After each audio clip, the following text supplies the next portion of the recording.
ছয়টি বিষয়ে সতর্ক না হলে কঠিন বিপদ। ১.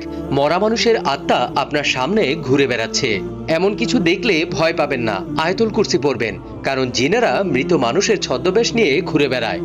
২. রাতে আয়না দেখবেন না, কারণ রাতে আয়নার মধ্যে জিন প্রবেশ করে, যে কোনো বিপদ হতে পারে। ৩.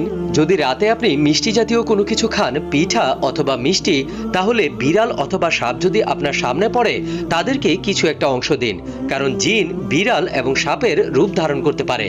নাম্বার ৪. যদি রাতের বেলায় রাস্তা ভুলে যান, অর্থাৎ আপনার বাড়ির রাস্তা চিনতে পারছেন না, তাহলে আজান দিন, সব ঠিক হয়ে যাবে। নাম্বার ৫. রাতের বেলায় চিত হয়ে ঘুমাবেন না।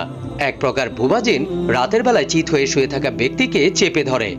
৬ নাম্বার, রাতের বেলা একা একা কোথাও বের হবেন না, কারণ একা থাকলে রাস্তায় বা আপনার সাথে থাকা জিন আপনার অনেক বড় ক্ষতি করতে পারে। ভিডিওটি অনেক শেয়ার করুন, যেন অন্যদের কাজে লাগে।